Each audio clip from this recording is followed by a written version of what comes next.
নমস্কাৰ আপোনালোক সকলোকে মোৰ আৰু মোৰ পৰিয়ালৰ তৰফৰ পৰা ৰঙালী বিহুৰ আন্তৰিক শুভকামনা জনালোঁ।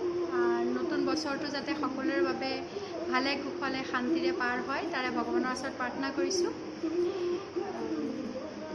আপোনালোকৰ ৰঙালী বিহু কেনেকুৱা প্ৰস্তুতি কি কৰিছে মোক কমেণ্টত জনাব। ইয়াত আমাৰ যিটো অসমৰ যিটো পৰিৱেশ সেইটোৰ লগত ইয়াৰ মানে ভীষণ তফাত, মানে একেবাৰে মানে ওলোটা বুলি ক'ব লাগিব। তাত যিহেতু বৰষুণ চলি আছে গম পাইছোঁ, ইয়াত সাংঘাতিক গৰম, আপোনালোকে বিশ্বাস নকৰিব। এতিয়া 39 ডিগ্ৰী চেলচিয়াছ বাহিৰত টেম্পাৰেচাৰ। তো আৰু বস্তুবোৰো যিহেতু যিখিনি বস্তু আমাৰ বিহুত প্ৰয়োজন হয় সেই বস্তুবোৰ ইয়াত পাবলৈ নাই, যিহেতু বতৰৰ তফাত। আৰু সিহঁত চাউথৰ যিটো মানে অন্ধ্ৰপ্ৰদেশৰ যিটো নতুন বছৰ সেইটো অলৰেডি একমাহ আগতে পাৰ হৈ গৈছে, সেইকাৰণে বস্তুবোৰো নাপায়। যিমান পাৰি সিমান কষ্ট কৰি কেইটামান বস্তু গোটাইছোঁ, যিহেতু আমাৰ বাপতি সাহোন বিহু নহয় জানো, নাপাতিলে জানো হ'ব। সেইকাৰণে অকণমান কিবা গোটাইছোঁ, সেইখিনি দেখাবলৈকে ভাবিলোঁ যে মই কেনেকৈ বিহু চেলিব্ৰেট কৰোঁ, বিহু কেনেকৈ পালন কৰোঁ, আচলতে সেইটো ক'বলৈকে আপোনালোকক সৰু এটা অকণমানি ব্লগ বনাম বুলি ভাবিলোঁ। আৰু লগতে মোৰ ভণ্টি এজনী আহিছে ইয়াতে, তাই হায়দৰাবাদতে থাকে, আৰু ল'ৰাটো আৰু মই আমি তিনিটাই বিহু, আজি গৰু বিহু আমি তেনেদৰে পালন কৰিম। এওঁ নাই, এওঁ অফিচ গৈছে। আৰু ভাবিলোঁ আপোনালোককো দেখাওঁ কেনেকৈ কৰোঁ মই। বলক দেখাই আছোঁ কি কৰিলোঁ। এয়া চাওক মই কি কৰিছোঁ, আৰু এয়া দেখাইছোঁ আপোনালোকক। এয়া কপৌ ফুলটো নাই তো মানে ফ্লৰিষ্ট শ্বপৰ পৰা এটা অৰ্কিড আনিছোঁ। এয়া তাৰপিছতে এয়া অকণমান নিমকি, খুৰমা কেইটামান, পিঠাৰ নামত আচলতে ইয়াৰ গুড়টো অকণমান বেয়া, গুড়টো লিকুইড টাইপ, সেইকাৰণে মানে পিঠাটো মালপোৱা টাইপহে হৈ যায়গৈ, পিঠাৰ শ্বেপটো নলয়। নাৰিকলৰ লাডু, এয়া চিৰা, মুড়ি আৰু তিলৰ লাডু বুলি আচলতে চিকিকৈ দিলোঁ, যিহেতু তিলৰ লাডু বনাবলৈ মোৰ দিগদাৰ হয়, তাতে বিশেষকৈ গুড়টোৰ কাৰণে। তো মই ভাবিলোঁ যে অকণমান আপোনালোকে দেখাওঁ।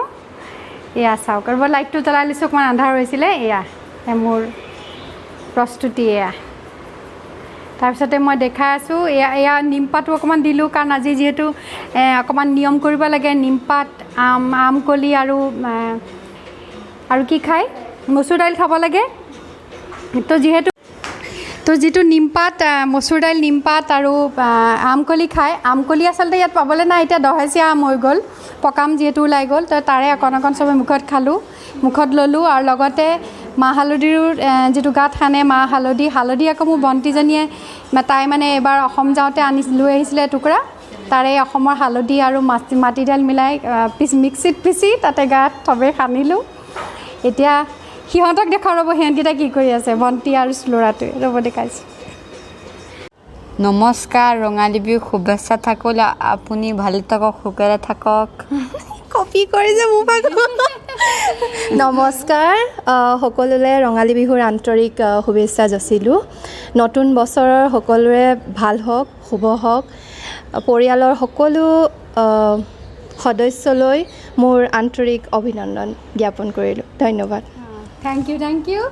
তাই এতিয়া আহিছে, মানে আমাৰ ঘৰলৈ আহিছিলে, বিহু বুলি মাতিছিলোঁ মই। তাৰপিছত আমাৰ কাইলৈও প্লেন এটা আছে, সেইটোৰ চাগে মষ্ট প্ৰবেবলি ব্লগ এটা আপোনালোকৰ ওচৰলৈ আহিব, বিহুৰ দিনা ব্লগ। তো মই ভাবিছোঁ যে আহিছে যেতিয়া অকণমান মানে কেমেৰালৈ আহক সিহঁতি সন্মুখলৈ। মোৰ ল'ৰাটোতো আহিবলৈ সকলো সময়তে এক্সাইটেড হৈ থাকে, কিন্তু তাই ভাবিলোঁ, সুধিছোঁ তাই বোলে অ'কে কমফৰ্টেবল, আহিব পাৰোঁ, একো দিগদাৰ নাই। তাৰপিছত মই আহা তেতিয়াহ'লে।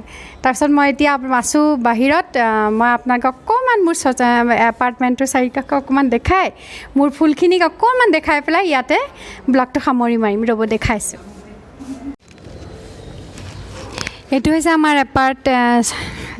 মানে আমাৰ ফ্ল'ৰটো। এইফালে এনেকৈ টোটেল 7টা ফ্লেট আছে, এইকেইটা লিফ্ট হয়। চবৰে ঘৰতে ঢেৰ ফুল আছে। এইটো হৈছে আমাৰ, এইখিনি মোৰ ফুল। এয়া তো আমাৰটো হৈছে 9th ফ্ল'ৰত। এয়া তললৈকে চাওক, এয়াই।